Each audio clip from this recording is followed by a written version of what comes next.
పెద్దపల్లి జిల్లా రామగుండం నియోజకవర్గం స్థానిక మున్సిపల్ కార్పొరేషన్ ఎన్నికల్లో భాగంగా రామగుండంలో ప్రచారం పోటాపోటీగా మొదలుపెట్టారు.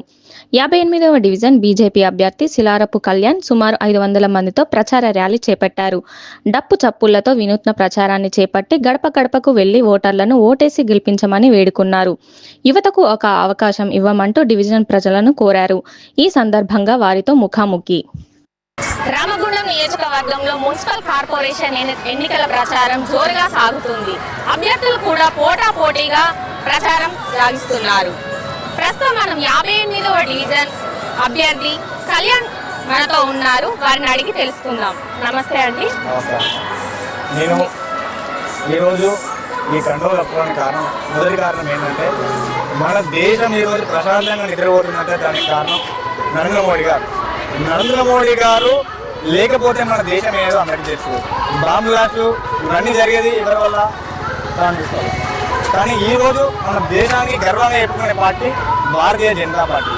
దాని సిద్ధాంతాలు నచ్చి నేను ఈ పార్టీ కోసం ఇందులో ఉన్న సిద్ధాంతాలు గుర్తించి ప్రజల కోసం మంచి చేద్దాం మన పార్టీ ఏది ఉందంటే ఏకైక పార్టీ భారతీయ జనతా పార్టీ. ఆ సిద్ధాంతాలు నచ్చి నేను ఈ పార్టీ తరఫున ఈరోజు నా ప్రజలకు, నా డివిజన్ ప్రజలకు మంచి జరగాలని చెప్పి ఎంతోమంది నాయకులు వస్తున్నారు, పోతున్నారు. వారసత్వ రాజకీయాలు జరుగుతున్నాయి 58వ డివిజన్లో. మీరు ఇది మొదటిసారి ఎన్నికల్లో పాల్గొనడం? అవును, మొదటిసారి. ఎందుకంటే యువకులు అన్ని రంగాల్లో ఉన్నారు. ఐఏఎస్ కానీ, ఐపీఎస్ కానీ, గవర్నమెంట్ ప్రతి దాంట్లో కూడా యువకులు ఉన్నారు. ఈ దేశ జనాభాల సంఖ్య ఉందంటే యువకులే ఉన్నారు. కానీ యువకులను రాజకీయాల్లో రాణిస్తలేదు. ఎందుకంటే పార్టీ వేరే పార్టీ వాళ్ళు ఏం చేస్తున్నారంటే వాళ్ళని తాగిపించి బిర్యానీ నిలిపించి వాళ్ళతో తిప్పించుకొని మత్తుకు బాగా చేస్తున్నారు. ఈ రోజు యువత ఎడిపోతుందంటే రాజకీయ నాయకులే. అలాంటికి వ్యతిరేకంగా పోవాలని చెప్పి నాలాంటి యువకుడు ముందుకు వస్తే ఇంకొక 10 మంది తయారవుతారు. నేను ఈరోజు ఈ పార్టీ నుంచి నేర్చుకునేది ఏంటంటే శ్రీరాముడికి కట్టిన సిద్ధాంతాలు ఈ పార్టీలో చాలా ఉంటాయి. ఏంటంటే మన హిందూ ధర్మాన్ని పాటించడం కానీ, ఇంకా ఏంటంటే స్త్రీలను గౌరవించడం కానీ, ఇంకా ధర్మానికి న్యాయానికి నిలిచే పార్టీ భారతీయ జనతా పార్టీ. ఆ పార్టీ నాకు ఈరోజు నన్ను గుర్తించి, నా కష్టాన్ని గుర్తించి నాకు భారతీయ జనతా పార్టీ టికెట్ ఇచ్చింది. నా జీవిత లక్ష్యం ఒకటే, ప్రజాసేవ నా జీవిత లక్ష్యం. నాలాంటి యువకులు ఇంకా ముందుకు రావాలి. రాబోయే రోజుల్లో కూడా యువకులే ముందుంటారు. ఈ దేశాన్ని పరిపాలించేది యువకులే. ఇప్పుడు మీరు ప్రచారం చేస్తున్నారు కదా, మీ డివిజన్ ప్రజల నుంచి ఎలాంటి స్పందన వస్తుంది? నన్ను నమ్మి నా తోడుగా 250 మంది నా అక్క చెల్లెలు నా ఎన్నుకుంటారు. ఎందుకంటే ఒక యువకుని గెలిపించుకోవాలి. ఇన్ని రోజులు మేము అందరు దొంగ చెల్లికి తాళం ఇచ్చినాం.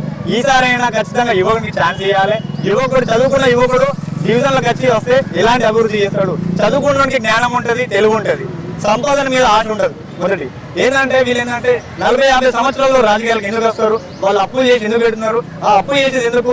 మిగతా దీనికి సంపాదించుకోవాలి. ఈ 5 ఏళ్లలో మనం 30 లక్షలు పెడితే 30-60 లక్షలు సంపాదించుకున్న కాన్సెప్ట్ తోనే రాజకీయాలకు వస్తున్నారు. కానీ యువకులకు అట్లా ఉండదు. ఏంటంటే మనం చేస్తున్నామంటే గుర్తింపు కోసం, మంచి పేరు కోసం, సమాజంలో మంచి గుర్తింపు రావాలి, తల్లిదండ్రులకు మంచి పేరు రావాలి. ఖచ్చితంగా గెలుస్తానని నాకు ఈ రోజే నమ్మకం వచ్చింది. ఎందుకంటే నిన్నటి వరకు కూడా నేను ఏమనుకున్నా అంటే నా ప్రజలు నన్ను వాళ్ళు చేసిన కారణం వల్ల నేను ముందుకు వచ్చిన. వాళ్ళు ఇంకా నాకు ఈరోజు ధైర్యం ఇచ్చి, తమ్ముడు నీ ఇంకా మేము ఉన్నాం, నీకు ఎవరు వచ్చినా ఏం భయపడకు, అండగా మేము ఉంటాం, నేను ఎంట నిలిపిస్తున్నాం, నిన్నే గెలిపించుకుంటాం, చదువుకున్నాడే మాకు కావాలి, మా సమస్యలను ప్రతి ఒక్క సమస్యలకు నీకు చూసినాం, దగ్గర నుండి చూసినాం, చిన్నప్పుడు మా కళ్ళ ముందు జరిగిన నువ్వు, నీకోసం ఖచ్చితంగా మేము అందరం అండగా నిలుస్తాం, నువ్వే ఖచ్చితంగా గెలుస్తున్నావు. ఈసారి అడ్డగుండా ఎగిరేది కాశీయాటెండే. యువతకు ఎలాంటి సందేశం అనుకుంటున్నారు రాజకీయాల్లోకి రావడానికి? నేనేమనుకుంటున్నా అంటే యువత రాజకీయాలకు వస్తే దేశానికి పునాది వేసినట్టు. ఈ రోజుల్లో అందరు ఏంటంటే సాఫ్ట్వేర్ కానీ, గవర్నమెంట్ కానీ అన్ని ఫీల్డ్లలో యువత ఎక్కువ. అదేవిధంగా కూడా మనం చదువుకున్న వాళ్ళు కూడా ఈరోజు ఖాళీగా ఇళ్లలో ఉంటున్నారు. వాళ్ళ చదువుకోనోడు ఇదే బ్రతులాడుతున్నాడు అన్న నాకు ఈ పని పెట్టాను. ఆ చదువుకున్నోడు ఎవడు? రాజకీయ చదువుకున్నోడు రాజ్యం వెళ్తాను, చదువుకున్నోడు ఇంట్లో కూర్చుంటాను. అందుకే మనకి ఈ రాజుల పరిపాలన, దొంగ పరిపాలన పోవాలంటే యువకులు ధైర్యంగా ముందడిగేసి రాజకీయాలకు వేస్తే ఒక్క యువకుడితో మొదలయ్యేది 100 మంది యువకులు దాకి జరుగుతుంది. చివరిగా మీ 58వ డివిజన్ ప్రజలకు మీరు ఏం చెప్పదలుచుకున్నారు? 58వ డివిజన్ ప్రజలకు ఒకటే చెప్తామనుకున్నా, మన డివిజన్ వైపు ఎలక్షన్లో టైంలో వరకే తప్ప ఏ నాయకుడు పని చేసినట్టు చరిత్రే లేదు.